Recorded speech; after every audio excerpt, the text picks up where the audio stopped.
And you've begun to remove invasive species only a couple years ago?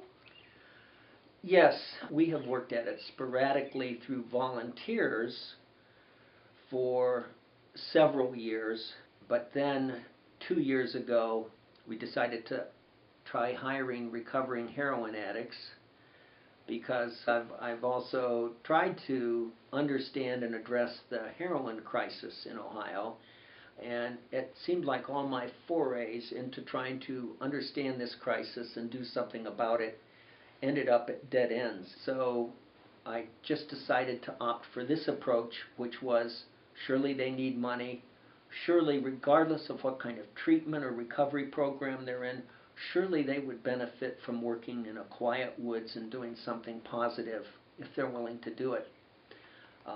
I felt like time in the woods has always been important for my mental health. It's always been important for my own sense of tranquility.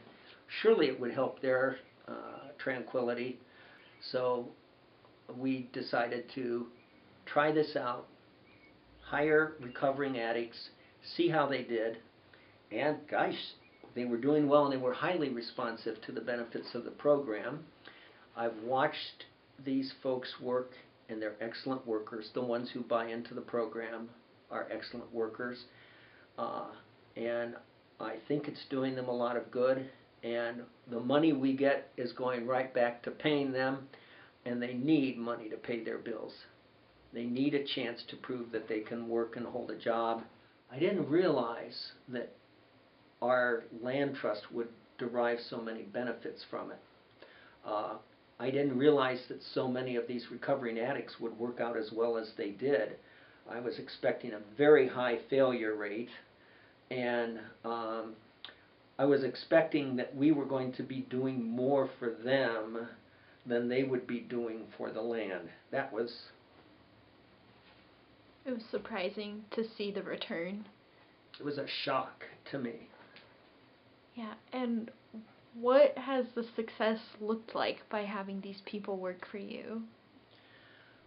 Well, about half the employees, I'd have to say, don't make it beyond the first hour.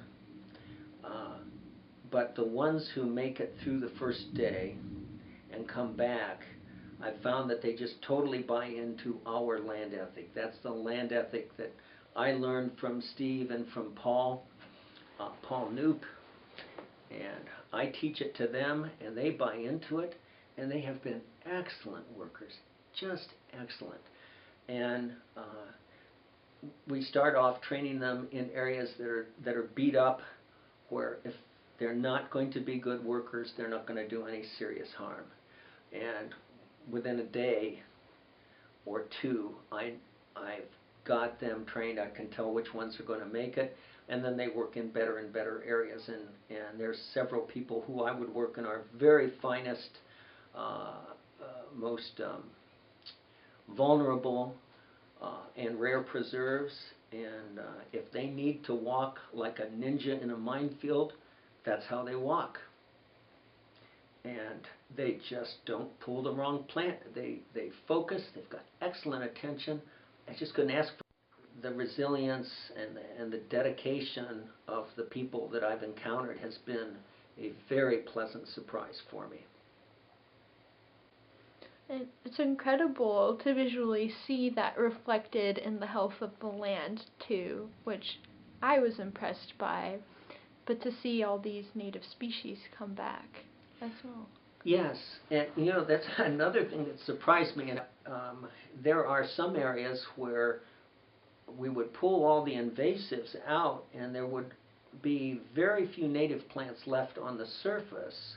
And so you would think that that was going to be a long recovery, and that perhaps next year a new set of invasives would be back up. But instead, what we found in several areas is the native plants just come roaring back. And in some instances, the recovery of the land has been more rapid than I was expecting. So Dutchman's breeches would be an example, and not a rare flower, but not a common one that has come roaring back with the removal of invasives. So it was nice to hear people say that they're discovering about themselves while working, and you're also discovering more about your own native land. Yes, we are. Yes, we are.